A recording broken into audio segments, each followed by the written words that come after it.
October 19th, 1950. 35,000 feet over the Yalu River, the world was a blinding sheet of white. Below, the mountains of North Korea lay shrouded in winter's first breath. Above, in the thin, paralysing air, the B-29 superfortresses droned on, their 4 propellers straining.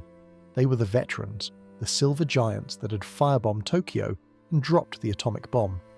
Now, on this mission to destroy the Yalu River bridges, they were lambs walking into a wolf's den they didn't know existed.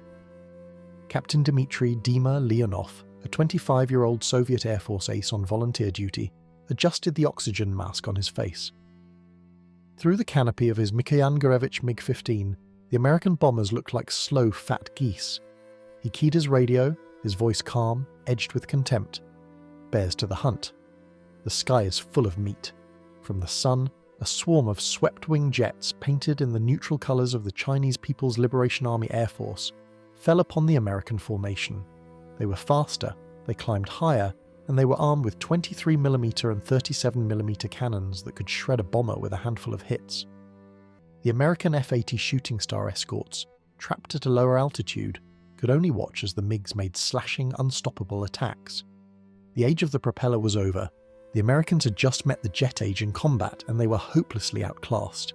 What Leonov didn't know, what none of the Soviet instructors or Chinese pilots celebrating that day could have imagined, was that they were witnessing the opening act of a new kind of war, a limited war, a proxy war, a war that would not be won by decisive battle, but by attrition, technology, and the sheer, grinding will of the pilot in the cockpit. Within months, the very aircraft they derided as inadequate would transform from prey into predator, its .50 caliber machine guns becoming the most precise and feared instrument in the frozen skies of MiG Alley. The mathematics of aerial assassination were already loaded in the MiG's wings, but the formula for victory was being written in the cockpit of a plane still crossing the Pacific. The transformation began that November as the UN forces reeled from the massive unexpected intervention of 300,000 Chinese troops. The situation was desperate. The Chosin Reservoir became a frozen hell. On the ground, it was a story of retreat and survival. In the air, it was a story of panic. The United States Air Force, the master of the skies in 1945, was suddenly obsolete. The first North American F-86 Sabres arrived in Korea in December 1950, crated and reassembled with frantic urgency. According to the intelligence reports, it was a mismatch. The MiG-15 could outclimb the Sabre, outturn it at high altitude, and its cannon armament was devastating. The Sabre's 6 Browning M 3.50 caliber machine guns seemed like pop guns in comparison. Soviet pilots, veterans of the Eastern Front, laughed. The Americans bring a knife to an artillery duel, they said. Their new fighter is all fuselage and no fangs. The statistics seemed to confirm communist confidence. In early encounters, the inexperienced Sabre pilots, many of whom had been trained to drop nuclear bombs rather than engage in dogfights, struggled. They tried to turn with the nimble MiGs, tried to climb with them. It was a recipe for disaster. The MiG-15 was a revolutionary design, a lightweight interceptor built around a stolen Rolls-Royce Nina engine. It was a brilliant, brutal scalpel. The F-86 Sabre was something else entirely. It was not a scalpel, it was a dueling Sabre, and its creators at North American Aviation understood something the Soviets had not. In a jet-age dogfight, the ability to aim was more important than the ability to climb.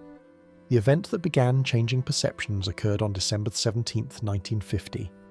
Lieutenant Colonel Bruce H. Hinton, commander of the 336th Fighter Interceptor Squadron, led a flight of 4 Sabres on a training patrol near the Yalu. They were bounced by 4 MiG-15.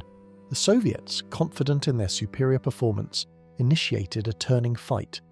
Hinton didn't try to outturn them. He used the Sabre's hidden, revolutionary advantage, its fully hydraulic flight control system. While the MiG used cables and pulleys that became heavy and unresponsive at high speeds, the Sabre's controls remained light and precise. Hinton sliced inside the MiG's turn.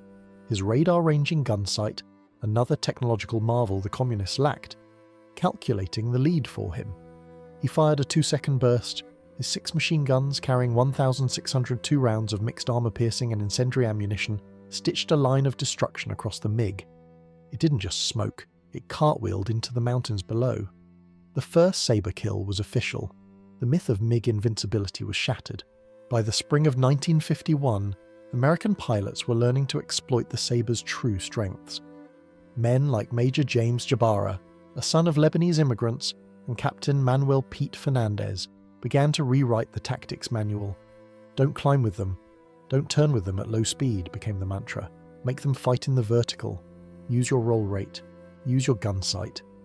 The Sabre's massive razor-sharp slats would automatically extend at low speeds, giving it astonishing low-speed maneuverability the MiG couldn't match. In a high-speed dive, nothing could catch it. It could convert that speed back into altitude in a zoom climb that left pursuing MiGs wallowing helplessly behind. The true revelation, however, was the killing power of the pop guns. While a MiG's cannons carried only 80 rounds for its powerful 37mm cannon, a Sabre could fire for over 20 seconds. The standard combat load mixed armour-piercing incendiary and high-explosive incendiary tracer rounds. At the standard convergence of 1,200 feet, the 6 guns created a dense, shotgun-like pattern. A 2-second burst placed 120 rounds into an area the size of a car. Cannon shells were more destructive individually, but they were slow-firing and hard to aim. The Sabre's machine guns created a cone of probability that guaranteed hits. Captain Ivan Yadkozhadub, a Soviet instructor and the top Allied ace of World War II, witnessed this firepower firsthand. In a confidential report to Moscow, he wrote, "The American fighter does not shoot bursts. It pours a continuous stream of lead. An aircraft caught in this stream is not shot down. It is annihilated. Our pilots are reporting wings being sheared off, tails severed. The .50 caliber is more effective than we anticipated." By June 1951, the war on the ground had solidified into a bloody static stalemate. Trenches were dug. Hills were taken and retaken at horrific cost. But in the air, a war of attrition was being won. The sky over the Yalu became known as MiG Alley, a deadly playground where the world's best jets and pilots duelled. The psychological impact on the communist pilots was devastating. They developed Sabre panic. Their Chinese and North Korean trainees, often rushed into combat with as little as 50 hours of jet time, were slaughtered. Even the experienced Soviet honchos grew cautious. They created the Honcho Express, diving across the Yalu River to the safety of their sanctuaries in Manchuria whenever the Sabres pressed the attack. They were forbidden from being captured, from speaking Russian on the radio. They were ghosts, fighting a war their government denied. The event that cemented the Sabres' legend occurred on May 20th, 1952. Captain Robinson Robbie Reisner, leading a flight of Sabres, encountered a MiG-15 whose pilot was clearly skilled, a Soviet honcho.